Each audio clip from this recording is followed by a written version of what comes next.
Hello everybody, how are you guys doing? This is Rob of Rule2R Review. Welcome back, and today, let's get back into the E3 madness. So, as is tradition around here, with E3 slowly coming up upon us, it is 2 weeks away.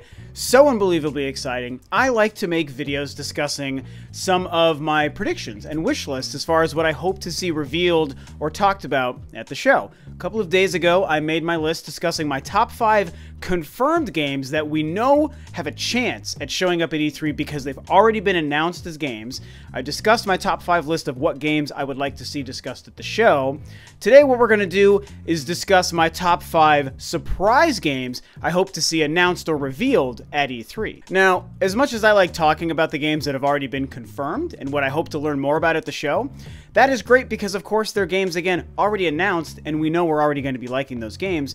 This is the more fun list to talk about. These are the more fun games because these are basically dream games. That's what this video is essentially just a dream list of 5 games that I hope to be revealed this year at E3. Some of them have a great chance at showing up, some of them have honestly no chance at showing up, and it's just kind of the nature of the beast. You know, we're always waiting and wondering what the next big surprise is or the next entry in some of our favorite franchises are going to be, and usually those games have the best shot at showing up at E3 because it's just the big week of video game goodness and Christmas, and we all love it, and that's when everybody is paying attention. The whole world's eyes is on the show and everyone presenting new stuff. And so basically that's what we're going to do. Let's go ahead and just jump into this and discuss the 5 games I hope beyond hope are going to be announced this year. Okay, coming in at number 5 is going to be a game that I think has more than a 75% chance at showing up this year, and that is going to be Halo 6 for the Xbox One, of course. And what can I say? I'm just a huge fan of Halo, guys. I've always been a fan of Halo ever since the first game. I think every game in the franchise, for the most part, is really, really good. I'm not really a big fan of ODST, but I do think that the 5 main games and Halo Reach are all fantastic, man. I'm a simple guy, and sometimes just a simple space sci-fi shooter gets it done. Halo was a trendsetter back in the day. I still think Master Chief is awesome, and I really like the last 2 entries. I know Halos 4 and 5 are a bit controversial for a lot of people. And I come at Halo from a perspective of someone who likes the campaign more than the multiplayer, for what it's worth, just so you guys know. So when I think about liking the games, it's really the campaign that I'm thinking about. And so I know that Halos 4 and 5 were controversial as far as the campaigns, but I love them both. Halo 4 is kind of my secret dark horse favorite Halo game. I mean, sometimes I think it's my favorite, other times I think it's maybe Halo 1. I don't even know. But I love 4 and I love 5. I think they were very good. 5 had some issues, I will agree, but I still really liked the game. And so I'm still excited for future Halo. And last year, people thought Halo 6 might show up. And right before the show, someone from Microsoft or 343 basically confirmed they're working on something for Master Chief, but they weren't going to discuss it at the show. And so they didn't discuss it at the show. And so a lot of people, myself included, think Halo 6 could show up this year. And whether it does or doesn't almost doesn't matter, because in a list of games I want to see surprise revealed at the show, Halo 6 is right near the top. And so for me, it's my 5th most wanted surprise game. Okay, so number 4 is a tricky one for me because I can't really nail down specifically what I'm looking for here, but I'll get into that in a minute. What I want, number 4, for my 4th most wanted surprise at E3 is something great in the Star Wars universe. Because you guys know I love Star Wars more than anything, and I love Star Wars video games right alongside that, of course. So hey, I want more Star Wars games, and here's why this is tricky and why it's at number 4 and not like number 1. The tricky thing is, as we know, Star Wars right now is stuck in the death grip of EA, which really no one likes. I mean, the 2 Battlefront games they've made are okay. I like them well enough, but we know they're really not the games that they should have been for a variety of reasons, not even including the microtransactions debacle. So that in and of itself is the first problem, the fact that we've only seen 2 games in this new Star Wars era where we have new movies and a new license of Star Wars video games under EA. And when you go back to the 6th generation, we had like 15 or 20 Star Wars games throughout that whole generation. Last generation, we had almost nothing. 2 completely subpar Force Unleashed games, and the Lego games are fine, I guess, but we didn't have anything real and anything of substance.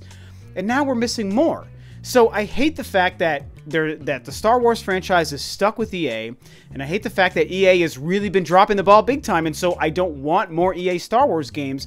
but I do want more Star Wars games. So I'm trying to find a happy medium and get the best of both worlds, and so I just want to see what else they're working on in the world of Star Wars. And we know they're working on stuff.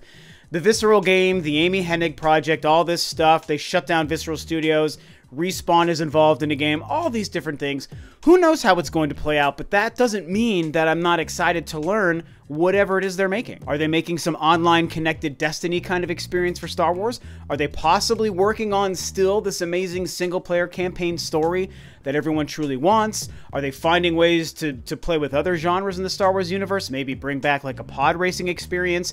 Heaven forbid they let us just play someone with a lightsaber in a story-based game and just enjoy how they're going to add to the mythology. I mean, what I will even say about Battlefront 2 is the campaign they created was a great step in the right direction. It wasn't terrible for being a Battlefront game with a story. And I even read the prequel novel that was very entertaining, and so that all came together well enough and showed me that if they really put their heads to it and they didn't get so stuck on the greedy side of microtransactions, they probably could crank out another couple, 2 or 3 great Star Wars games before their license is done, and hopefully Lucasfilm and Disney take it back from them. And so at the end of the day, what I just want to see is what EA is doing with the Star Wars franchise. Besides screwing it up currently, I would like to see the promise of a couple other great Star Wars projects that really look great and entertaining. So with any luck, EA is going to address Star Wars in some fashion, and with any more luck, and I mean, we really need this luck, they'll actually show us something that looks kind of good. Coming in at number 3 is something very specific. I don't know that I would ever expect anything like this to show up, and I'm going to hope anyway, and it is similar to number 4, something in the Resident Evil space. I need a new Resident Evil game because Resident Evil 7 that came out last year was incredible. I don't prefer Resident Evil in first person, but if I take that part away from it, oh my god, what a great game that was. What an amazing return to form. And Resident Evil is absolutely one of my top 2 or 3 non-Nintendo franchises in all of gaming.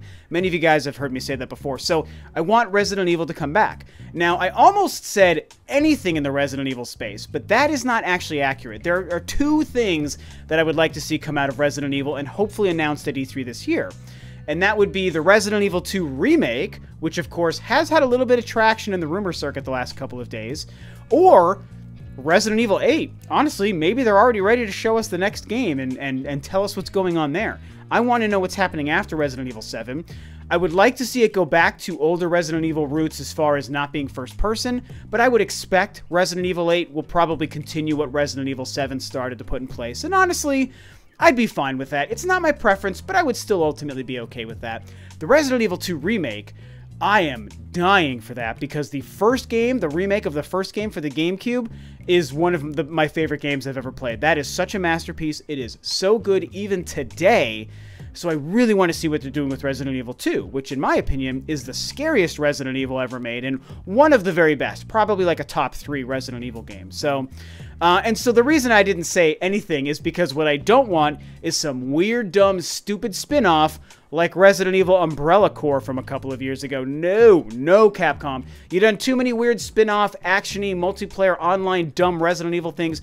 Don't experiment with Resident Evil. Just give us Resident Evil 8 or the Resident Evil 2 remake. Or hey, even both. Coming in at number 2, we're getting to the top here. Almost done. Very, very exciting. And finally, I get to bring up a Nintendo game. I know a lot of you guys are yelling at me like, Rob, where are the Nintendo games? Where are the Switch games? Well, here's one at number 2. Very, very high on this list, and that is Pikmin 4. I want to believe in Pikmin 4. I know there's a lot of weird controversy and back and forth opinions and theories about what's been happening with Pikmin, and a couple years ago Miyamoto was like, hey, we're working on Pikmin 4 and it's almost done, and then we didn't see anything of it, and then last year we actually got the Pikmin 3DS game instead, and so a lot of people are like, well, maybe that's what they meant when they said a Pikmin game was almost done. Personally, I ain't buying it. That's not what I think. I think Pikmin 4, the Nintendo Switch sequel to the Pikmin 3 game, is being made and worked on and is going to be released and revealed sometime in the next year or two, again, for the Nintendo Switch. And Pikmin 3 on the Wii U, oh my god, love that game. So incredible. Absolutely floored me. It's like, I made a top 10 Wii U games, and I think it was like my fourth my number 4 game. I mean, I feel like that's what it was. Almost my favorite. One of my favorite Nintendo games they've ever made. And so I really want to see where they're going next with it. I think they're just going to absolutely knock Pikmin 4 out of the park. I think it's going to be just an unbelievable achievement whenever we finally see that game. The current Nintendo Switch era development of Nintendo is just unstoppable. Those guys are machines right now, what they're able to do. And it's why I believe in many of the other projects we already know they're doing, Fire Emblem, Smash Brothers, and the like. And so a new Pikmin game, a Pikmin 4, will be so good on the Switch, and it'll be portable the way it's supposed to be. Not the weird thing that the Hey You Pikmin or whatever that game was on the 3DS was. I'm talking like a real Pikmin game, the successor to Part 3, portable on the Switch. Oh my gosh, it's going to look good. It's going to play so incredibly well. And I don't know. I'm just dying for some Pikmin, man. So that's what I want to see from Nintendo this year. The big surprise announcement for me would be Pikmin 4. And finally, coming in at number 1, the number 1 surprise announcement that I want at E3 2018 this year is Bloodborne 2. We got to have this game, you guys. I'm dying for this game. Bloodborne fans are dying for this game. Dark Souls fans are dying for this game because the first game was really something truly special. And people who aren't PlayStation fans or aren't fans of the Dark Souls stuff and maybe never tried it, maybe you don't understand, but I'm sure you're also not surprised because Bloodborne made a huge splash when that came out in 2015. What an incredible game that really was, man. They really... At the time, what I felt, and I stated this in many videos, is that it was kind of the culmination of what I think From Software was building to when they started with the Demon Souls idea and moved on to Dark Souls, which they're very similar, and then started building and crafting newer experiences out of the kind of Souls-y kind of universe and gameplay. And just the way they incorporate so many secrets and areas of discovery with incredibly in-depth combat and amazing challenge that's very difficult, punishingly so, but also very rewarding. And they basically peaked at Bloodborne. In my opinion, Bloodborne is the And Justice for All of the Dark Souls and From Software universe, which is a fun kind of weird Easter egg reference to the shirt I'm wearing. Metal fans and Metallica fans will understand what I'm saying. Basically, it was everything that they've been trying to do in its best form. And I love Dark Souls 3 as well, but I don't think it's quite as good as what Bloodborne was the year before. So, there's been rumors and talk and theories about what's happening with Bloodborne 2. There was even rumors and this leaked, faked image for Bloodborne 2 before E3 last year, but of course, that got proven to be false, and then Sony never addressed it. I think this year, there's a good shot that Bloodborne 2 shows up. It's not a lock, so we might not see it, and for all we know, Sony never even goes back to Bloodborne, but I would be shocked because the first one was very successful, sold very well, reviewed very well, and fans and people who picked it up and played it loved it. There's no reason not to make that sequel. They're gonna make money and sell a lot of copies, and I want to see how now that they created this new Bloodborne kind of spin-off in the Souls universe, I want to see how they can now start to evolve that and make that better, because all I've seen from Software since they've been making these games is that those guys do not mess up. They don't make a bad game. In the Souls universe, which includes Bloodborne to me, they don't screw this up. I think they're just going to kill it whenever they finally make Bloodborne 2. And something tells me this is the year. 2018 is the year of Bloodborne 2. And I will say this one thing before ending here. If we don't see Bloodborne 2 at E3 this year, as a bonus prediction, I'm going to throw this in here, it will show up at PlayStation Experience this December, or even the Game Awards. So basically, December time. It's either going to be at E3 in a couple of weeks, or it's going to show up in December at the PlayStation Experience, or at the Game Awards. Either way, that's my list. That's my number 1. Please, gaming gods, give me a Bloodborne 2. So those are my 5 games that I most want to see surprise revealed and announced at the show. I think they all have different varying levels of being possibly detailed. I actually think the Star Wars thing is probably the most likely here, because whether or not we see something good, I don't really know. But will we see EA address and announce something new about Star Wars and talk about it somehow?